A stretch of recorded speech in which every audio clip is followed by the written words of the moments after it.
Hello everyone, welcome to online portal of the engineers. तो student, जैसा कि हम लोग टॉपिक अपना मेटल कटिंग लेके चल रहे हैं, तो हमारा इस टॉपिक में आज लेक्चर नंबर 4 स्टार्ट होगा। जहां तक हमने लेक्चर नंबर 3 में कंप्लीट किया था, हम लोगों ने क्लासिफिकेशन ऑफ चिप और नॉमेनक्लेचर ऑफ टूल के बारे में अच्छे से कंप्लीट कर लिया था और उन सब के प्रीवियस ईयर के एसएससी जे प्री और मेंस के और गेट और ईएस के क्वेश्चन को भी हमने कंप्लीट किया।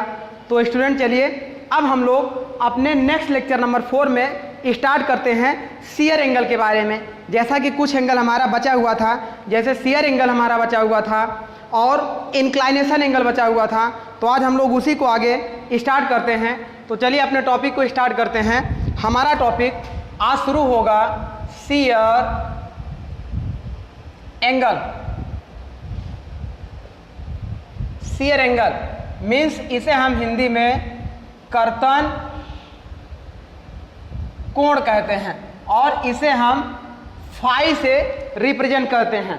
तो अब देखिए, पहले ये शियर होता क्या है, फिर हम जानते हैं शियर एंगल क्या होता है। तो समझिएगा कि जब हमारे पास इस तरीके का कोई वर्कपीस होता है और इस वर्कपीस को सपोज करिए, इसे हम रेक्टेंगुलर अगर देखें, तो इस वर्कपीस के इतने मटेरियल को हमें काट कर, मान लीजिए ये मटेरियल को हमें काट कर रिमूव करना था, इतना मटेरियल को काट कर हमें रिमूव करना था। तो हम क्या करेंगे, यहाँ पर ऐसा कोई टूल लगाएंगे और इस टूल पर एक फोर्स अप्लाई करेंगे, जिस वजह से ये मटेरियल क्या होगा, इस तरीके से कट कर पूरा ऐसे बाहर आ जाएगा।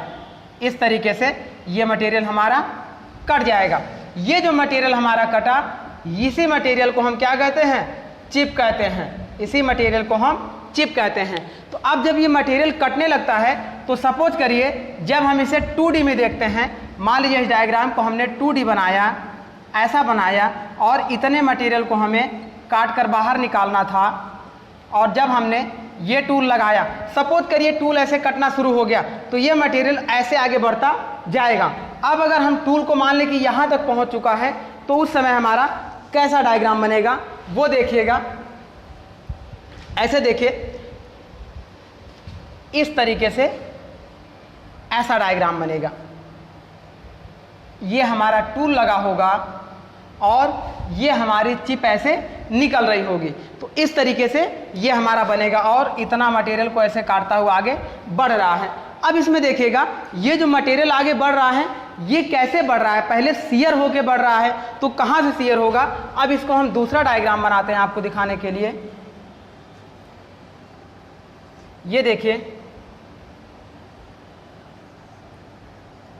इस तरीके से जो हमारा डायग्राम बना स्टूडेंट, यहाँ पे देखिए, इस एरिया को आप देखिए, इस एरिया को आप देखिए, यही पूरा एरिया इस विड्थ में, ये मटेरियल इस विड्थ में और यहाँ से लेके यहाँ तक इस डेप्थ में क्या हो रहा है, कट रहा है। तो यहाँ सपोज करिए अगर हम मान लें ABCD, अगर इस पॉइंट को मान लें, तो हम देख रहे हैं कि यही हमारा शियर प्लेन एरिया बनेगा और यही शियर प्लेन एरिया से मटेरियल ऐसे करता हुआ आगे बढ़ेगा। जब इसको हम कुछ इस तरीके से बनाएंगे, यहाँ से देखिए, जब इसको हम कुछ इस तरीके से बनाएंगे तो क्या होगा, ऐसे देखिए, ये चिप इस तरीके से आगे बढ़ेगी, यही चिप हमारी आगे बढ़ेगी कुछ इस तरीके से। इसी को हम क्या कहते हैं, विड्थ ऑफ चिप कहते हैं और यहाँ से डेप्थ ऑफ चिप ये होती है। तो इस तरीके से अब ये हमारा हो जाएगा शियर प्लेन एरिया। यहाँ पे देखिए, ABCD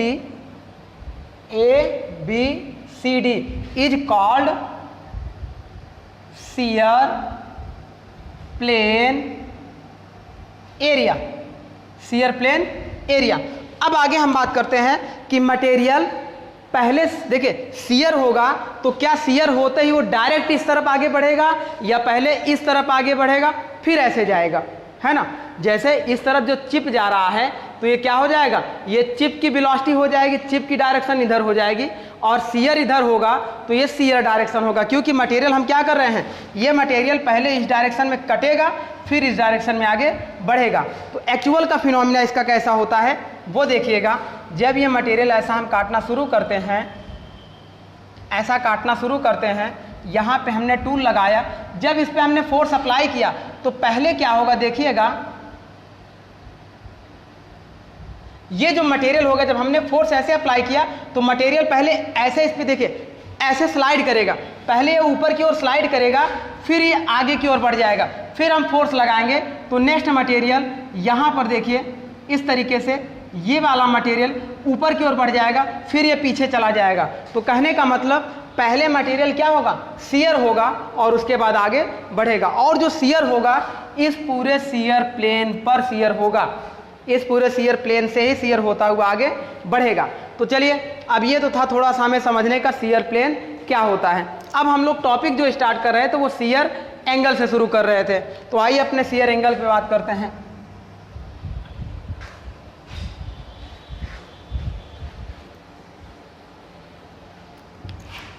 अब शियर एंगल क्या होता है, देखिए ये जो शियर प्लेन हमारा है, ये जो शियर प्लेन हमारा है, जब इसको हम 2D में देख रहे हैं ऐसा, इस तरीके से हम देख रहे हैं, तो देखिए यही हमारा ये जो शियर प्लेन है, ये जितने डिग्री हमारा इस तरफ इंक्लाइन हुआ है उसी को हम शियर एंगल कहते हैं। देखिए अगला डायग्राम देखिए, ऐसा डायग्राम देखिए, यदि हमारा मटेरियल ऐसा हो उस समय देखिए ये जो हमारा बनेगा, ये बनेगा शियर प्लेन एरिया, ये हमारा ABCD, ये शियर प्लेन एरिया बनेगा, और इसका जो शियर एंगल होगा, ये शियर एंगल यहाँ पे फाई बनेगा। मतलब ये शियर प्लेन देखिए, शियर प्लेन जितना इस बेस प्लेन के एक्सिस से एंगल बनाएगा उसी को हम शियर प्लेन एंगल कहते हैं। यहाँ पे देखिए ये इसका शियर एंगल होगा। इसकी डिफिनेशन क्या होगी, देखिए एंगल इसके बीच या इसके बीच बन रहा है, तो ये एंगल की डिफिनेशन क्या होगी कि एंगल मेड बिटवीन, ये जो एंगल बना है angle made between line passing through the axis of, ये जब हम देख रहे हैं तो ये हमारा क्या हुआ है, वर्कपीस का एक्सिस है, वर्कपीस का एक्सिस है, line passing through the axis of plane या axis of workpiece and line passing through the shear plane. ये वाली जो लाइन जाएगी, ये वाली जो लाइन जाएगी, ये देखिए ये शियर प्लेन से होकर लाइन जाएगी, और ये वाली जो लाइन जाएगी ये एक्सिस से होकर जाएगी, दोनों के बीच जो एंगल बनेगा वो शियर एंगल कहलाता है। तो हम इसकी डिफिनेशन लिख सकते हैं, देखिए लाइन पासिंग थ्रू द ये parallel axis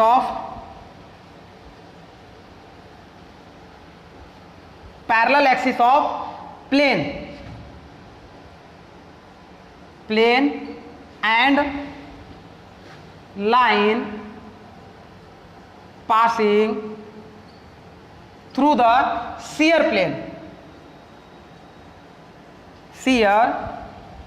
plane is called shear angle, कर्तन कोण, शियर एंगल फाई। इस तरीके से हमारा बनता है शियर एंगल। दूसरी भाषा में हम ये कह सकते हैं कि ये वाली जो लाइन जा रही है, अच्छा यहाँ से देखिए जब हमने ये टूल को एक्ट किया तो क्या टूल की डायरेक्शन इसी तरफ जा रही है, इसी तरफ जा रही है। मतलब ये हम देखेंगे, अगर देखिए ये सपोज करिए टूल की डायरेक्शन हो जाए और ये शियर प्लेन से लाइन चली जाए, तो दोनों के बीच जो एंगल बनेगा यही तो हमारा फाई है। अगर टूल की डायरेक्शन यहाँ से है तो भी ये फाई है, इसकी वैल्यू या इसकी वैल्यू दोनों की सेम हो जाएगी। तो दूसरी भाषा में हम ये कह सकते हैं, ऐसा भी ऑब्जेक्टिव पूछा जाता है तो हम ये कह सकते हैं angle made between tool travelled direction and line passing through the shear plane. तो हम दूसरी परिभाषा ये लिख सकते हैं कि angle made between line passing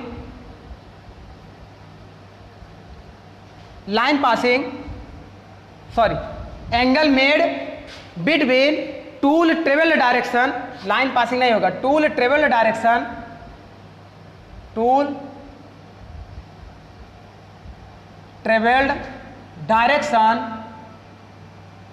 and line passing through the, देखिए जो दूसरी लाइन पास करेगी कहां से, शियर प्लेन से पास करेगी, through the shear plane is called shear angle. तो इस तरीके से हमारा शियर एंगल का दो डिफिनेशन बनता है। पहला हमारा जो लाइन नॉर्मल प्लेन के पैरेलल एक्सिस पास करेगी और शियर प्लेन से पास करेगी। दूसरा टूल ट्रेवल की डायरेक्शन और शियर प्लेन से होकर जाने वाली रेखा के बीच बने एंगल को हम शियर एंगल कहते हैं। तो इस तरीके से हमारा होता है शियर एंगल होता है। अब जरा देखते हैं इस शियर एंगल का इफेक्ट क्या होता है। हमारे मेटल कटिंग में शियर एंगल का इफेक्ट क्या होता है, मतलब हम शियर एंगल कम रखेंगे तो क्या प्रभाव पड़ेगा, या शियर एंगल हमने देखिए इसमें बहुत ज़्यादा रख दिया है, 90 डिग्री के बराबर रख दिया है तो क्या प्रभाव पड़ेगा, मतलब शियर एंगल हम बढ़ाते जाएंगे या घटाते जाएंगे तो इफेक्ट क्या पड़ेगा।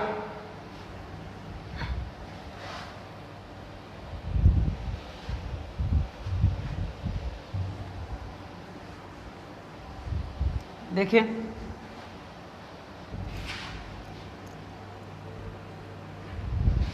ये हमारा हो गया। नेक्स्ट पॉइंट हमारा शुरू होगा effect of shear angle. Effect of shear angle, shear angle 5। अब इफेक्ट का मतलब क्या हुआ, देखिए सपोज करिए यहां से आपको शुरू करते हैं, एक स्मॉल शियर एंगल ले लें और एक लार्ज शियर एंगल ले लें। एक शियर एंगल हमारा इस तरीके से हो गया और दूसरा शियर एंगल हमारा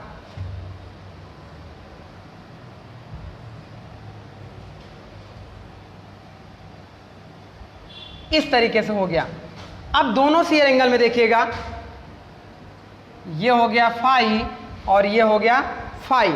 अब अगर इसका हम 3D डायग्राम बनाएं तो हमें थोड़ा सा शियर प्लेन कंफर्म हो जाएगा। देखिएगा वहां से हमें चीज़ें और ज़्यादा क्लियर हो जाएंगे। जब हम 3D डायग्राम इसका बनाएं तो देखिए इसका लो शियर एंगल था,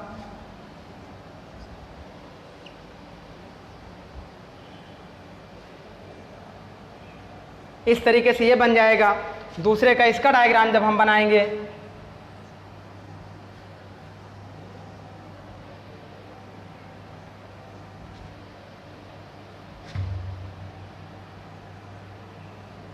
इस तरीके से इसका डायग्राम बन जाएगा। अब दोनों में देखिए ये जो शियर एंगल था ये हमारा क्या था, लार्ज शियर एंगल था, और ये वाला जो शियर एंगल था ये स्मॉल शियर एंगल था। अब जरा हम देखिए ए बी सी डी की बात करें और यहाँ पर भी ए बी सी डी की बात करें तो एक बात देखिए यहाँ से हमें निकल के आ रही है कि यदि शियर एंगल का मान हम लार्ज करते जाएंगे तो ये जो शियर प्लेन एरिया दिखाई दे रहा है और ये जो शियर प्लेन एरिया दिखाई दे रहा है, दोनों में आपको क्या दिखाई दे रहा है, जैसे जैसे शियर एंगल का मान बढ़ता जाएगा वैसे वैसे शियर प्लेन एरिया क्या हो जाएगा, घटता जाएगा। यहाँ देखिए शियर प्लेन एंगल का मान कम होगा, ये जैसे जैसे एंगल कम होता जाएगा ये शियर प्लेन एरिया का मान क्या हो जाएगा, बढ़ता जाएगा। क्यों बढ़ता जाएगा, क्योंकि ये वाली लेंथ हमारी क्या हो जाएगी, जो कटने के बाद चिप की लेंथ है। देखिए जब ये चिप ऐसे जाएगी तो ये वाली जो लेंथ है यही हमारी टीसी कहलाती थी और ये वाली जो लेंथ होती थी ये हमारी अनकट चिप थिकनेस होती थी और ये हमारी कट चिप थिकनेस होती थी। तो जितना शियर प्लेन एरिया या जितना शियर एंगल कम होगा उतनी ये लेंथ बढ़ती जाएगी, और जब लेंथ बढ़ेगी और ये W तो कांस्टेंट ही रहेगा, ये बिट कांस्टेंट रहेगा तो इसका एरिया बढ़ जाएगा। तो यहाँ से हमें जो पॉइंट निकल के आता है, देखिए हम पॉइंट वाइज नोट करते हैं। उसी की कड़ी में देखिए थर्ड डायग्राम भी हमारे पास बना हुआ है। थर्ड डायग्राम हमने शियर एंगल 90 डिग्री ले लिया है तो शियर प्लेन एरिया देखिए इससे भी कम यहाँ पे दिखाई दे रहा है। तो मतलब हम कह सकते हैं, ऐसे देखिएगा पॉइंट वन कह सकते हैं कि ऐसे, पहले स्मॉल से शुरू करते हैं। स्मॉल शियर एंगल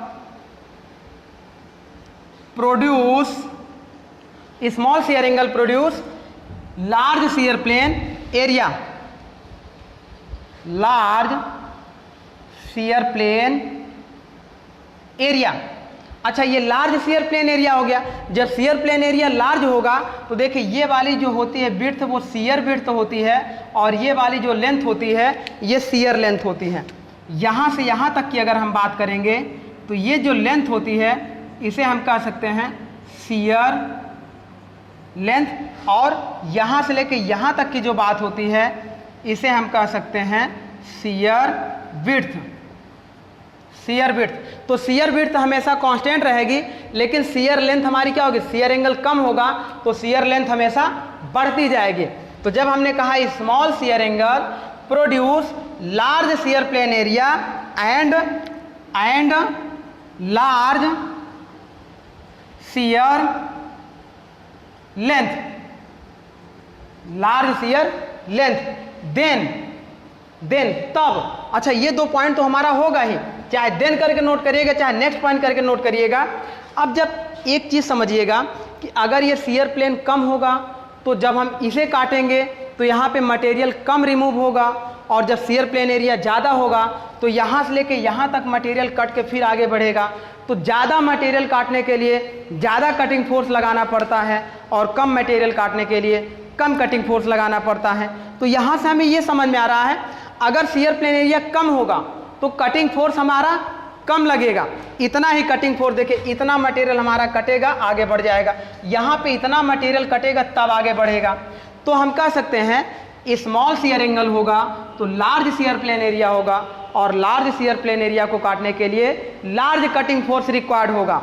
तो हम कह सकते हैं so large cutting force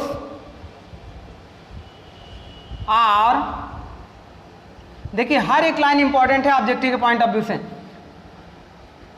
are required, large cutting force are required. अब इसी का कंट्रोवर्सी वर्ड हम लोग लिख लेते हैं। सेकेंड पॉइंट हम लोग लिख लेते हैं कि जब शियर एंगल, अभी हमने स्मॉल लिया था, अब थोड़ा सा हम लार्ज ले लें, स्मॉल से थोड़ा सा लार्ज, जैसे ये हमने ले लिया, तो हम लिख लेते हैं लार्ज शियर एंगल प्रोड्यूस। जब शियर एंगल हमारा लार्ज होगा है तो शियर प्लेन एरिया हमारा क्या हो जाएगा, स्मॉल हो जाएगा। Produce small shear plane area and also produce small, देखिए ये जो शियर लेंथ हो जाएगी ये भी कम हो जाएगी, ये भी कम हो जाएगी, and produce small shear length, small shear length. अब स्मॉल शियर लेंथ को काटने के लिए जो कटिंग फोर्स लगेगा वो कैसा लगेगा, कम लगेगा। तो हम यहाँ से इसकी बात कर लेते हैं शियर लेंथ के बाद, तो हम कह सकते हैं so small cutting force, small cutting force required,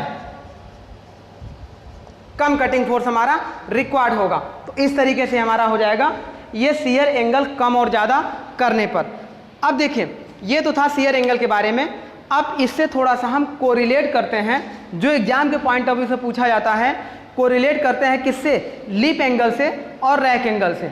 question यही पूछा जाता है कि यदि हम रैक एंगल को बढ़ाएंगे, मतलब लार्ज पॉजिटिव रैक एंगल लेंगे, तो शियर एंगल हमारा स्मॉल होगा या लार्ज होगा, और कटिंग फोर्स हमारा कम लगेगा या ज़्यादा लगेगा, मटेरियल रिमूवल कम होगा या ज़्यादा होगा। तो इस तरीके के आपके क्वेश्चन पूछे जाते हैं। तो चलिए नेक्स्ट हम लोग इस पे शुरू करते हैं, थोड़ा सा रिलेशन लेते हैं और सबसे।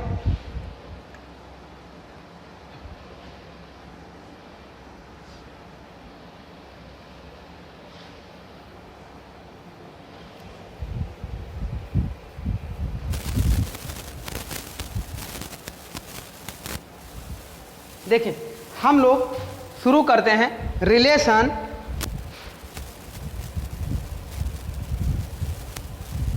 Between shear angle, rack angle and lip angle. तीनों को हम लोग एक साथ स्टडी करते हैं। हम लोग शियर एंगल, रैक एंगल और लिप एंगल तीनों को एक साथ स्टडी करते हैं। तो चलिए इन्हीं सब डायग्राम में हम लोग चेक करते हैं। देखिए यहाँ से जहाँ पर इसकी एज इंटरसेक्ट करती वहाँ पे एक नॉर्मल ड्रा करने पर हमें कौन सा एंगल मिलता है? Rake angle alpha. Alpha N मतलब नॉर्मल रैक एंगल, और एक कौन सा अल्फा एन मिलता है? पॉजिटिव मिलता है। यहाँ से भी अगर हमने नॉर्मल ड्रा किया तो यहाँ से हमें कौन सा एंगल मिल गया? अल्फा, यानी कि पॉजिटिव रैक एंगल। इस अल्फा की वैल्यू हम क्या कर देते हैं? इतनी कर देते हैं, और इस अल्फा की वैल्यू हम थोड़ी सी इंक्रीज कर देते हैं। अब कंडीशन देखते हैं। अच्छा, ये इसके बीच जो फेस एंड फ्लैंक के बीच जो हमारा कोण बनता है वो कौन सा बनता है? यहाँ पे बनता है लिप एंगल, और यहाँ पे बनता है लिप एंगल। अब तीनों एंगल की हम लोग बात कर लेते हैं एक साथ। तीनों एंगल देखिए, phi alpha lip angle, phi alpha lip angle. ये केस हमारा क्या है? शियर एंगल ज़्यादा है, यहाँ पे शियर एंगल कम है। जब शियर एंगल ज़्यादा होगा तो हम लोग चेक करते हैं कि रैक एंगल ज़्यादा लगेगा या कम लगेगा। अच्छा, हमने आपको बताया था जब रैक एंगल पढ़ा रहे थे, पॉजिटिव रैक एंगल, तो देखिए जब पॉजिटिव रैक एंगल की वैल्यू बढ़ा देंगे, मतलब इस वाले रैक फेस को और इधर शिफ्ट कर देंगे, तो ये क्या हो जाएगा? टूल का साइज छोटा हो जाएगा। और जब पॉजिटिव रैक एंगल बढ़ेगा तो लिप एंगल ऑटोमेटिक कम हो जाएगा। रैक एंगल बढ़ेगा तो लिप एंगल कम होगा, पॉजिटिव रैक एंगल घटेगा तो लिप एंगल क्या हो जाएगा? बढ़ जाएगा। ये वैल्यू जितनी आगे बढ़ेगी लिप एंगल उतना बढ़ जाएगा। तो यहाँ से हम देखते हैं, देखें वही लाइन हम लोग नोट करते हैं, large positive rack angle produce. देखिए जब पॉजिटिव रैक एंगल लार्ज होगा तो लिप एंगल हमारा क्या हो जाएगा? स्मॉल हो जाएगा। Produce small lip angle. अच्छा, अब यहाँ से देखिए एक टर्म निकल के आता है कि जब रैक पॉजिटिव एंगल लार्ज होगा और लिप एंगल स्मॉल होगा तो टूल बिल्कुल भी वीकर बनेगा, स्मॉलर बनेगा, छोटा बनेगा। और जब वीकर बनेगा तो टूल के अंदर इतनी स्ट्रेंथ नहीं होगी कि ज़्यादा से ज़्यादा बड़े शियर एरिया को काट सके। ये छोटे छोटे शियर प्लेन एरिया को काटने में सक्षम होगा। जब ज़्यादा शियर प्लेन एरिया हो जाएगा तो ज़्यादा कटिंग फोर्स लगाना पड़ेगा, जिस वजह से ये टूल क्या हो जाएगा? फेल कर जाएगा। तो इन दोनों कंडीशन से हमें क्या मिल रही है कि ऐसे केसेस में स्मॉल शियर प्लेन एरिया को ही काटा जा सकता है। और स्मॉल शियर प्लेन एरिया कब बनेगा? ये एरिया स्मॉल कब बनेगा? जब ये शियर एंगल का मान जितना ज़्यादा अधिक बढ़ेगा। तो इसका मतलब हम कह सकते हैं कि जब रैक एंगल यानी पॉजिटिव रैक एंगल लार्ज लेंगे तो हमारा शियर एंगल क्या हो जाएगा? देखिए इस तरफ हमारा लार्ज हो जाएगा। समझ में आया? चलिए, then lip angle small, then shear angle also produce. कैसा शियर एंगल हमारा प्रोड्यूस होगा?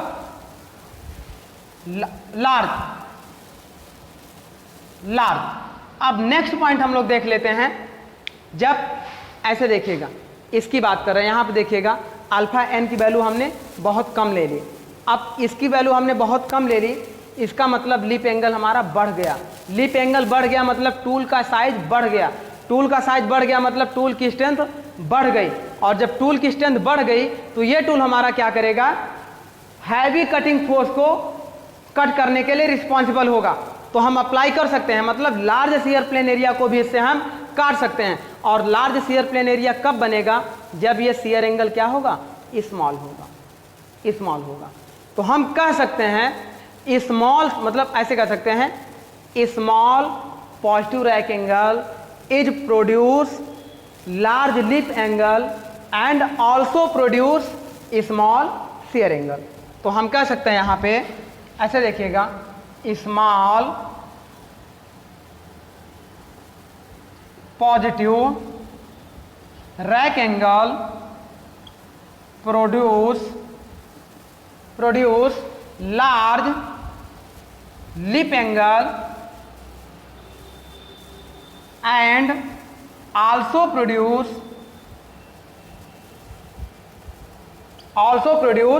a smaller shear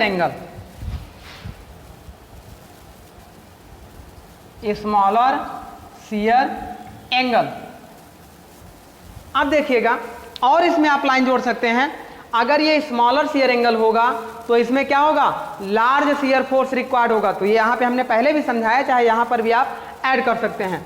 तो इस तरीके से ये हमारा रिलेशन बन जाता था किसके बीच में, शियर एंगल, लिप एंगल और रैक एंगल के बीच में। चलिए थोड़ा सा हम लोग कटिंग वेलोसिटी के बारे में स्टडी करते हैं, हमारी कटिंग वेलोसिटी क्या होती है, और उसके बाद हम लोग कटिंग वेलोसिटी को शियर एंगल से रिलेट कर देंगे। अच्छा, एक एंगल और छूट रहा है, इंक्लाइनेशन एंगल, वो देख लीजिए, छोटा सा है, पूछा नहीं गया अभी तक, उसके बारे में भी जान लीजिए।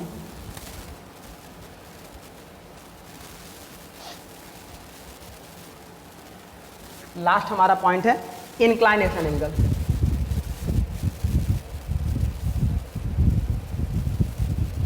इसे हम आई से डिनोट करते हैं। इसका मतलब क्या होता है कि टूल जितना ज़्यादा इंक्लाइंड होकर वर्क करता है, समझिएगा, सपोज करिए ये वर्क पीस हो जाए और इस तरीके से कटिंग हो रही हो। अब देखिए ये टूल हमारा बना हुआ है। अच्छा देखिए, इनके बीच में जो एंगल हमारा था वो कौन सा एंगल था, क्लियरेंस एंगल। अच्छा, ये जो क्लियरेंस एंगल है ये वैल्यू इसकी फिक्स है। अगर इस टूल को सपोज करिए कि हम थोड़ा सा ऊपर उठा दें, इस टूल को सपोज करिए कि हम थोड़ा सा ऐसे ऊपर उठा दें, मतलब टूल क्या हो जाए, ऐसा हो जाए, तो देखिए क्लियरेंस एंगल की वैल्यू तो हमारी फिक्स थी, लेकिन इतना हमने जो क्या किया, इतना हमने इसको टूल को इंक्लाइन कर दिया है। तो इसी एंगल को हम बोलते हैं इंक्लाइनेशन एंगल, है ना। Tool inclined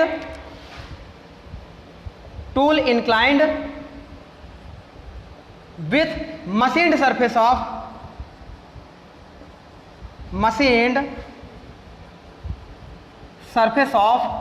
workpiece is called inclination angle.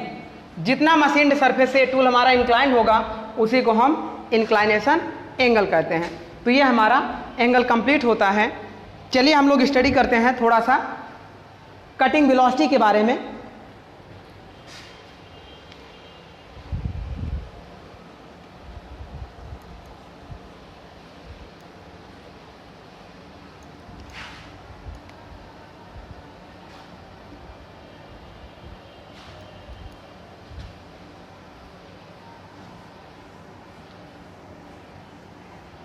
देखिए नेक्स्ट पॉइंट हम लोग स्टार्ट करेंगे cutting velocity, shear velocity, cutting velocity, chip velocity, हम लोग इसके बारे में अब पढ़ने चल रहे हैं।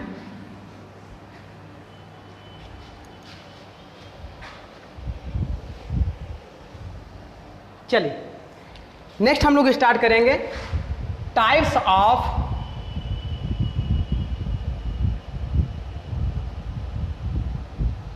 वेलोसिटी। तो पहले ये समझिए कि वेलोसिटी होती क्या है और उसके बाद ये वेलोसिटी कितने तरीके की होती है। तो पहले हम लोग जान लेते हैं वेलोसिटी सिंपल सी बात है, जब हम मशीनिंग करते हैं तो हमारे पास दो तरीके का वर्कपीस मिलता है। एक हम रेक्टेंगुलर वर्कपीस की मशीनिंग करते हैं और एक हम सिलेंड्रिकल वर्कपीस की मशीनिंग करते हैं। इन्हीं दो वर्कपीस की मशीनिंग हम करते हैं और रेक्टेंगुलर वर्कपीस की मशीनिंग हम किस पर करते हैं, शेपर, प्लेनर या स्लॉटर पर करते हैं, और सिलेंड्रिकल वर्कपीस की मशीनिंग हम लेथ मशीन पर करते हैं। तो जो वेलोसिटी होगी उस वेलोसिटी को हम दो तरीके से डिफाइन करते हैं। पहला हम डिफाइन करते हैं, देखिए, जो फॉर रेक्टेंगुलर बॉडी का मतलब वर्कपीस हमारा कुछ इस तरीके से होगा, और दूसरा जो हम डिफाइन करेंगे वो फॉर सिलेंड्रिकल बॉडी, वो हमारा कैसा होगा, कुछ इस तरीके से हमारा वर्कपीस होगा। इसकी डायमीटर को रिड्यूस करना होगा। तो अब देखिए रेक्टेंगुलर बॉडी होगा तो हम इसे शेपर मशीन पर, स्लॉटर मशीन पर या प्लेनर मशीन पर लेके जाते हैं, तो सपोज करिए हम इसका शेपर ऑपरेशन कर रहे हैं, शेपर ऑपरेशन, और यहां पर हम किस पे करेंगे, लेथ ऑपरेशन। तो जब हम शेपर ऑपरेशन करते हैं तो यहां पर देखिए कैसा होता है, ऐसा देखिएगा, इस तरीके से हमारा वर्कपीस होगा, इस तरीके से हमारा वर्कपीस होगा। सपोज करिए इस वर्कपीस की इतनी डेप्थ को और इतना काट के रिमूव करना था, तो हम क्या करेंगे, कोई टूल लेंगे और टूल को पहले हम इतनी डेप्थ देंगे और इतनी विड्थ देंगे, और यहाँ से लेके यहाँ तक हम क्या करेंगे, पहले हमने डेप्थ दिया और इतना फीड लिया, फीड मतलब इतनी विड्थ लिया, और फिर उस टूल को हमने यहाँ से लेके यहाँ तक आगे गए, फिर हम इस टूल को क्या करेंगे, वापस ले जाएंगे, और फिर हम यहाँ पे फीड लेंगे और इतनी डेप्थ लेंगे, फिर इस वर्कपीस को इतना काटेंगे, फिर हम यहाँ पे इतनी फीड लेंगे, इतनी डेप्थ लेंगे और इस वर्कपीस को आके काटेंगे। तो इस तरीके से एवरी, देखिए पहले टूल हमारा क्या होगा, आगे बढ़ेगा फिर पीछे जाएगा, तो जो आगे बढ़ता है, कट करता है, उसे हम बोलते हैं फॉरवर्ड स्ट्रोक या कटिंग स्ट्रोक। देखिए ये जो हमारे पास स्ट्रोक होते हैं, स्ट्रोक शेपर की बात कर रहे हैं, अभी लेथ की बात नहीं कर रहे हैं, जो हमारे स्ट्रोक होते हैं वो दो तरीके से होते हैं। पहला हमारा कटिंग स्ट्रोक होता है और दूसरा हमारा रिटर्न स्ट्रोक होता है, रिटर्न स्ट्रोक होता है। अब आप देखिएगा कि अगर कोई टूल हमारा जिस वेलोसिटी से कटिंग करते हुए वापस जाएगा, अगर उसी वेलोसिटी से, देखिए जिस वेलोसिटी से कटिंग करेगा, अगर उसी वेलोसिटी से वापस जाएगा तो कटिंग के समय तो टूल को मटेरियल को कट करते हुए आगे जा रहा है, लेकिन रिटर्न के समय कोई वर्क नहीं कर रहा है, और रिटर्न के समय जब कोई वर्क नहीं कर रहा है फिर भी अगर उतना ही टाइम लेगा तो हमारे लिए मशीन टाइम बढ़ जाएगा। हम चाहेंगे कि रिटर्निंग टाइम हमारा कम हो जाए, कम से कम हो जाए, तो उसी लिए हमने एक मैकेनिज्म यूज किया जिसका नाम आप लोगों ने सुना हुआ, क्विक रिटर्न मैकेनिज्म, है ना। तो वहाँ पे हमने क्या इस्तेमाल किया, एक हमने यूज किया क्विक रिटर्न मैकेनिज्म, है ना। इसी को हमने बोला slaughter crank mechanism, slaughter crank mechanism. आपसे ये क्वेश्चन कभी पूछा भी जा सकता है, कभी कभी इंटरव्यू में पूछ लिया जाता है कि क्विक रिटर्न मैकेनिज्म किस में इस्तेमाल की जाती है, लेथ में, शेपर में, प्लेनर में, तो आपको बताना पड़ेगा। तो ये क्विक रिटर्न मैकेनिज्म होती कैसी है, देखिए बेसिकली कुछ इस तरीके से होती है, ऐसा देखिएगा, इस तरीके से होती है, इस तरीके से होती है। यहाँ पे हम क्या बनाते हैं, अल्फा, ये एंगल बनाते हैं इस तरीके से। एक हमारा सपोज करिए अगर हम इसे अल्फा एंगल ले लें और इसे हम बीटा एंगल ले लें, तो देखिए ये एंगल हमारा ज़्यादा है और ये एंगल हमारा कम है। हम चाहते हैं कि जब ये टूल कटिंग के समय जाए तो यहाँ से लेके यहाँ तक इतना टाइम लेगा, और वापसी में जब जाए तो बहुत कम, इतने टाइम में ही पहुँच जाए, है ना। यदि हम ऐसा लें कि alpha is equal to cutting angle and beta is equal to return angle, तो ये क्या करेगा, देखिए ये वर्कपीस को यहाँ से यहाँ तक काटेगा लेकिन वापस बहुत तेज़ी से जाएगा, फिर यहाँ से यहाँ तक काटेगा और वापस बहुत तेज़ी से जाएगा। तो इसका मतलब ये लगभग 2/3 टाइम को, 2/3 टाइम को रिड्यूस कर देता है। कौन से टाइम को, रिटर्न टाइम को रिड्यूस कर देता है। तो इस तरीके से ये हमारा क्विक रिटर्न मैकेनिज्म काम करता है। तो इसमें आपका क्वेश्चन कहाँ बनता है, क्वेश्चन आपका ये पूछा जाता है कि क्विक रिटर्न मैकेनिज्म में जो हमारा देखिएगा स्ट्रोक रेशियो क्या होता है। तो यहाँ पे एक इम्पॉर्टेंट पॉइंट हमारे लिए आया, स्ट्रोक रेशियो। स्ट्रोक रेशियो हमारा क्या होता है, स्ट्रोक रेशियो का मतलब जो हमारा फॉरवर्ड कटिंग टाइम होता है और जो हमारा बैकवर्ड कटिंग टाइम होता है, उन्हीं के रेशियो को ratio between forward stroke time and backward stroke time. It means हम क्या कर सकते हैं, stroke ratio is equal to, हम कह सकते हैं, देखिए अगर कटिंग स्ट्रोक हमारा मान लीजिए कि टीसी हो जाए और रिटर्न स्ट्रोक हमारा टीआर, टी फॉर टाइम हो जाए, सी फॉर कटिंग स्ट्रोक के लिए हो जाए और टीआर हमारा किसके लिए हो जाए, रिटर्न स्ट्रोक के लिए हो जाए, तो स्ट्रोक रेशियो हमारा हो जाएगा टीसी अपॉन टी आर। ये चीज़ याद रखिएगा। रिटर्न स्ट्रोक स्ट्रोक हमारा जो हो जाएगा वो stroke ratio TC upon TR हो जाएगा। तो इस तरीके से ये हमारा स्ट्रोक रेशियो होता है। अब हम दोनों में निकालते हैं। कब हमें देखें, हम टॉपिक क्या पढ़ रहे हैं, वेलोसिटी पढ़ रहे हैं, और वेलोसिटी हम पहले किसके लिए पढ़ रहे हैं, रेक्टेंगुलर बॉडी के लिए पढ़ रहे हैं। तो अब रेक्टेंगुलर के लिए बॉडी देखिएगा, रेक्टेंगुलर के लिए जो वेलोसिटी है उसमें देखिए टूल यहाँ से यहाँ तक जाएगा तो भी उसकी एक वेलोसिटी है, और यहाँ से यहाँ तक जाएगा तो भी उसकी एक वेलोसिटी है। तो एक हमारी फॉरवर्ड वेलोसिटी होती है और एक हमारी रिटर्न वेलोसिटी होती है। और जो वेलोसिटी होती है वो हमारा होता है डिस्टेंस अपॉन टाइम के होती है। चलिए आगे बढ़ते हैं।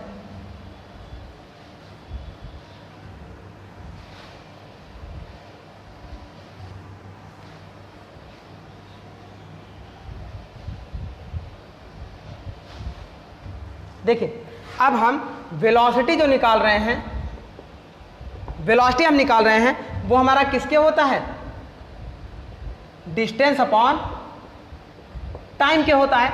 अब ये टाइम जो हमारा होगा वो टाइम कौन सा हो जाएगा, ये velocity is equal to, velocity is equal to distance अगर हमारी l है। अब ये टाइम जो हमारा हो जाएगा वो दोनों टाइम हमारा हो गया कौन सा, रिटर्न और मतलब हम ये कह सकते हैं टीसी प्लस टी आर। इस तरीके से ये हमारी इसकी रेक्टेंगुलर बॉडी के लिए क्या निकल के आती है, वेलोसिटी निकल के आती है। रेक्टेंगुलर बॉडी के लिए हमारी वेलोसिटी निकल के आती है। अब चलिए हम सिलेंड्रिकल बॉडी के लिए देख लेते हैं। सिलेंड्रिकल बॉडी के लिए हमारी वेलोसिटी क्या होती है, तो जो हमारा ये होगा, ये स्लिथ ऑपरेशन में जब हम ऐसा टूल लगाएंगे, देखिए ये हमारा वर्कपीस होगा और इस तरीके से अगर मशीनिंग हो रही होगी तो ये टूल हम लगाएंगे ऐसा। अब ये टूल आगे बढ़ रहा होगा और कटिंग देखिए इस डायरेक्शन में भी हो रही है, इस डायरेक्शन में भी हो रही है और इसके पूरे परिधि पर हो रही है। तो इसके लिए हमने velocity v is equal to आपको बताया था, velocity v is equal to हमने बताया था, देखिए पाई इसके पूरे परिधि पर वेलोसिटी होगी, इस वर्कपीस का डायमीटर d हो गया और इस वर्कपीस की स्पीड आरपीएम n हो गया अपॉन 1000, ये हमने बताया था। और इसकी यूनिट क्या हो जाएगी, मीटर पर मिनट हो जाएगी, इसकी यूनिट मीटर पर मिनट हो जाएगी। Where d is equal to dia of workpiece and n is equal to RPM of workpiece. अगर इसकी यूनिट को हम चेंज करना चाहें तो v इज इक्वल टू देखिए pi D n upon 1000 meter per minute था, तो अगर हम मीटर को mm में कन्वर्ट करना चाहें तो पाई डी n इंटू 1 मीटर में 1000 mm होता है, तो 1000 mm अपान ये 1000 अपनी जगह रहेगा। और मिनट को सेकेंड में कन्वर्ट करना चाहें तो 1 मिनट में 60 सेकेंड होता है, तो इस तरीके से 1000 से 1000 कैंसिल हो जाएगा। देन फाइनल वेलोसिटी हमारी क्या आएगी, पाई डी n अपॉन 60 mm पर सेकेंड। तो ये नॉर्मल हमने वेलोसिटी बताया आपको कि ये हमारी रेक्टेंगुलर बॉडी के लिए क्या होती है और सिलेंड्रिकल बॉडी के लिए क्या होती है। अब चलिए हम देखते हैं कि ये वेलोसिटी कितने तरीके की होती हैं, ये वेलोसिटी हमारी कितने तरीके की होती हैं। चलिए इसको रिमूव किया जाए।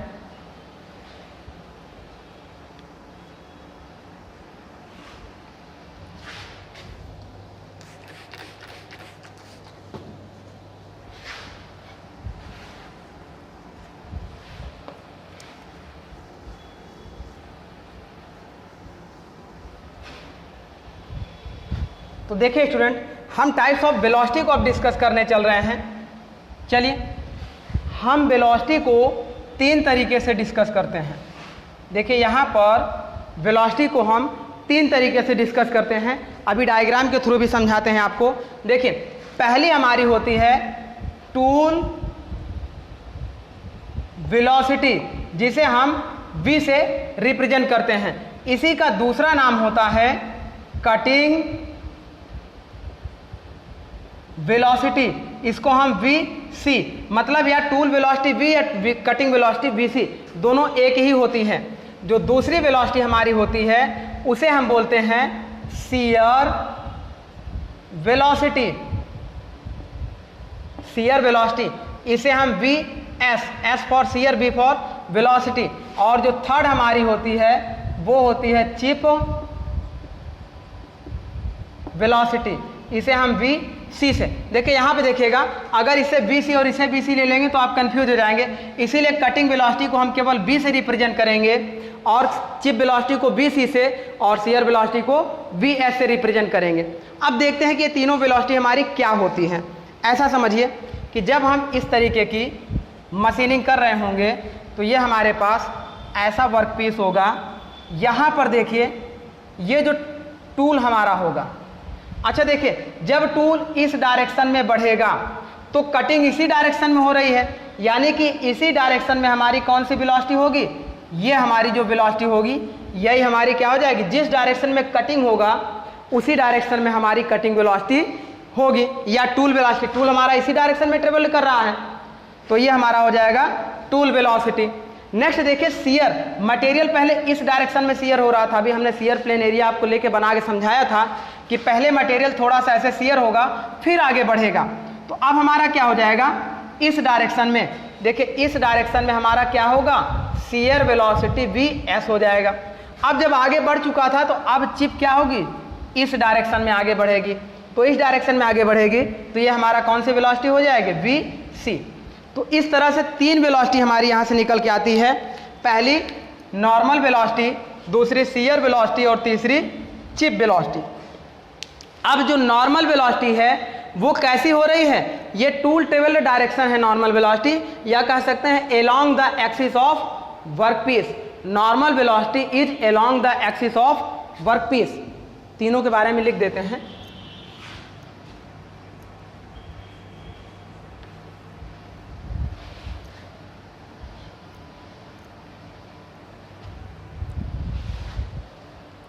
ऐसा देखिएगा, यदि हम v की बात करेंगे तो ये हो जाएगा tool velocity along the axis of workpiece. अच्छा नेक्स्ट अगर हम vs की बात करेंगे, शियर वेलोसिटी की बात करेंगे, शियर वेलोसिटी की बात करेंगे तो आप देखिए ये शियर वेलोसिटी हमारी इस डायरेक्शन में हो रही है, इस डायरेक्शन में हो रही, मतलब किसके डायरेक्शन में हो रही है, ये शियर प्लेन। अगर हम देखें ऐसा देखिए बनाएं, यहाँ पे ये डायग्राम देखिए इस तरीके का, तो ये जो शियर प्लेन होगा, ये जो शियर प्लेन होगा ये इसी डायरेक्शन में कटेगा, तो ये शियर प्लेन के एलोंग जा रही है, एलोंग जा रही है, नॉर्मल नहीं जा रही है ना। तो ये हम कह सकते हैं शियर वेलोसिटी हमारी जो होगी along the shear plane area, along the shear plane या along the shear plane area. Next हम बात कर रहे हैं चिप वेलोसिटी। जो चिप वेलोसिटी हमारी होगी, देखिए चिप इस डायरेक्शन में जा रही है, इस डायरेक्शन में मतलब अगर हमारा इस तरीके का टूल यहाँ पे लगे, ऐसा टूल लगे और ऐसा टूल अगर हो तो चिप इसी के ऊपर से जाएगी और ये हमारा क्या हो जाएगा, यही हमारा टूल का रैक फेस होता है।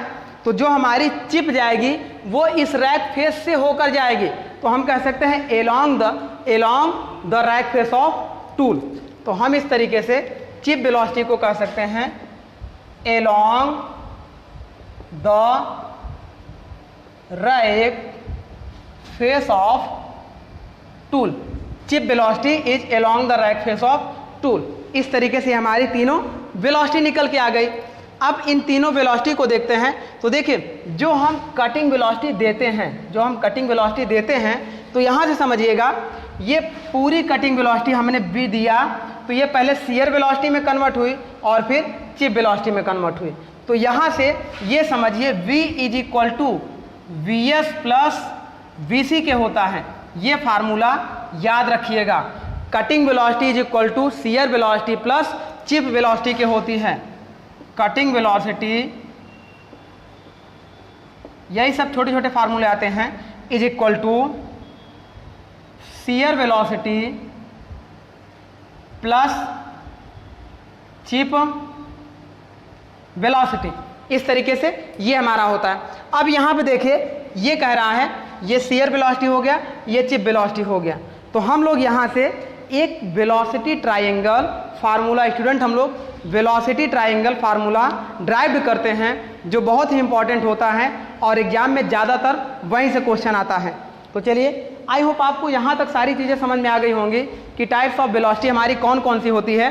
अब इन वेलोसिटी के वेलोसिटी ट्रायंगल को हम लोग जनरेट करते हैं, उसके डेरिवेशन को करते हैं, वो क्या होता है।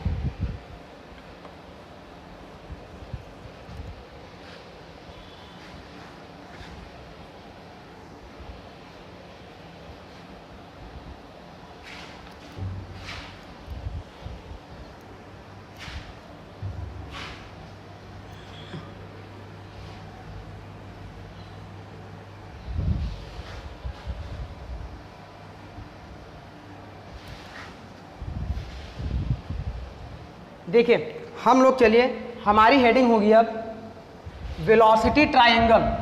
ये क्वेश्चन आपसे पूछा जाता है बहुत बार, वेलोसिटी ट्रायंगल।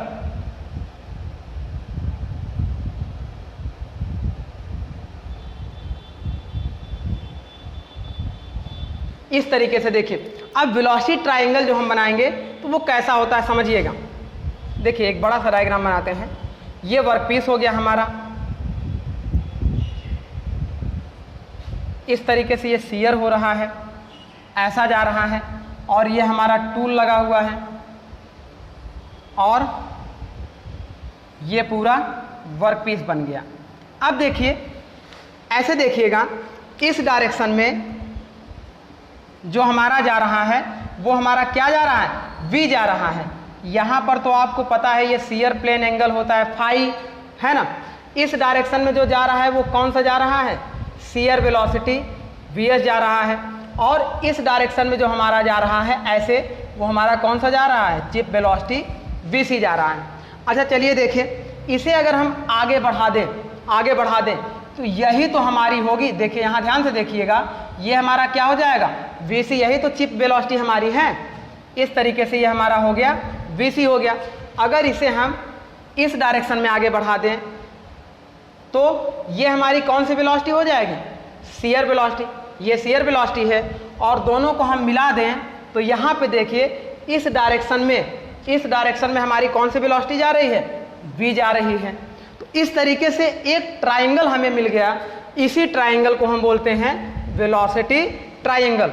अब इसको हम लोग प्रूफ करते हैं। अच्छा देखिए यहाँ पे ये नॉर्मल वेलोसिटी और ये शियर प्लेन के बीच में फाई एंगल बन रहा है, तो यहाँ पे देखिए नॉर्मल वेलोसिटी और शियर प्लेन के बीच में फाई एंगल बनेगा। अब आगे देखते हैं। अच्छा, जहाँ पे टूल की कटिंग एज इंटरसेक्ट करती है वहाँ पर अगर हम एक नॉर्मल ड्रा कर दें, तो ये एंगल हमारा रैक एंगल अल्फा होता था।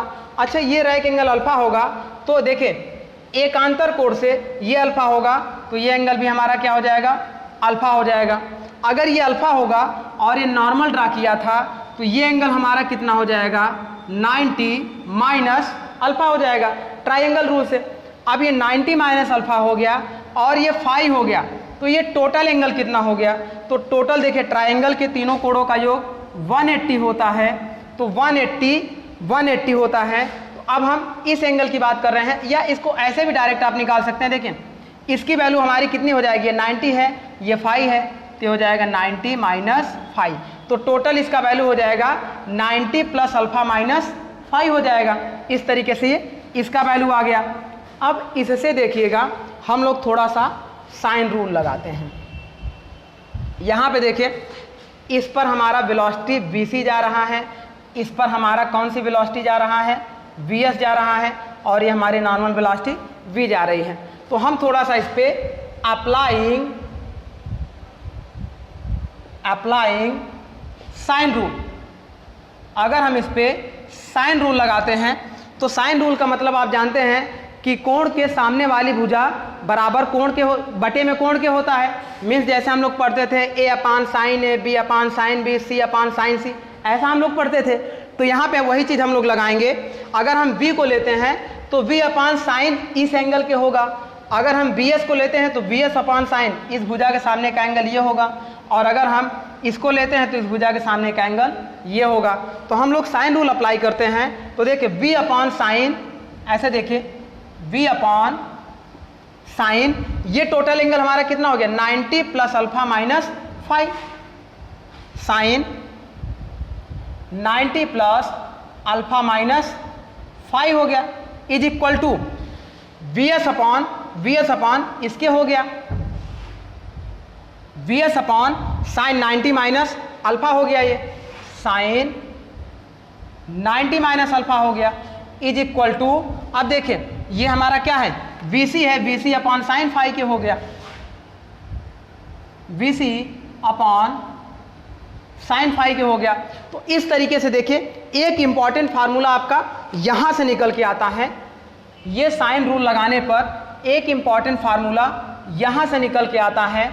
और उसके बाद जब इस फार्मूले को हम और ड्राइव करते हैं तो आगे देखिएगा, इस फार्मूले को और ड्राइव करते हैं तो क्या निकल के आता है। देखिए अब ये देखिए v अपॉन, अच्छा साइन इसको ऐसा हम लोग लिख सकते हैं, साइन 90 अपनी जगह रहने दीजिए। अगर अल्फा और यहाँ पे हम माइनस कॉमन ले लें तो अंदर प्लस में 5 बचेगा और माइनस में अल्फा हो जाएगा is equal to V S upon, देखें sine 90 minus theta cos theta के बराबर होता है।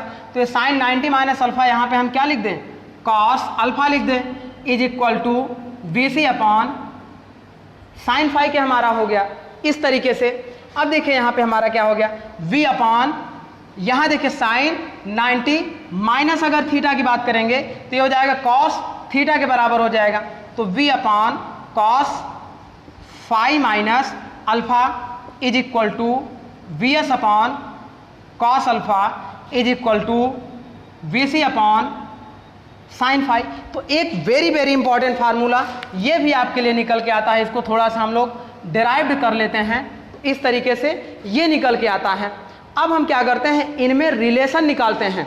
आपका रिलेशन भी पूछा जाता है एग्जाम में, स्टूडेंट ऐसे पूछा जाता है relation between V and VS, relation between V and VC, या relation between VS and VC, VS and VC।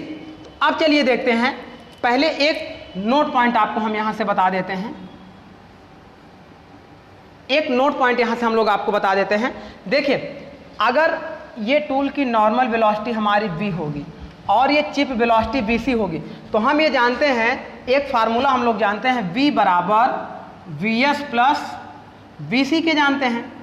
इसका मतलब यहां से हमें ये स्पष्ट दिखाई दे रहा है v always greater than vc and v always greater than vs के दिखाई दे रहा है। नॉर्मल वेलोसिटी हमेशा vc से भी ज़्यादा होगी और शियर वेलोसिटी से भी ज़्यादा होगी, चिप वेलोसिटी से भी ज़्यादा होगी। ये पॉइंट आप ध्यान रखिएगा। अब यहाँ से एक हम लोग वो निकालते हैं। देखिए यदि हम लोग मटेरियल MRR निकालते हैं, मीन्स मटेरियल रिमूवल रेट निकालते हैं, तो MRR पर सेकेंड पर मिनट है ना, या पर रिवोल्यूशन, कैसे भी अगर हम निकालेंगे MRR मटेरियल रिमूवल रेट, तो ये जो मटेरियल रिमूव हो रहा है MRR का मतलब वही टोटल मटेरियल रिमूव हो रहा है।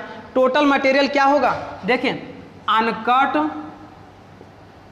Material is equal to cut material removal. मतलब कटने से पहले जो मटेरियल हमारा होगा यही मटेरियल कटने के बाद रिमूव होकर जाएगा। तो अब यहां से हम लोग क्या करेंगे, देखिए कटने के पहले जो मटेरियल हमारा होगा उस मटेरियल के वॉल्यूम की अगर हम बात करेंगे तो uncut volume is equal to cut volume के हो जाएगा, कट वॉल्यूम के हो जाएगा। तो अब यहाँ से अनकट वॉल्यूम हम लोग पहले ड्राइव किए थे। देखिए इस मटेरियल का, सपोज करिए कि एक हमारे पास ऐसा मटेरियल जो था, इस मटेरियल का ऐसा देखिएगा इतना हमें रिमूव करना था।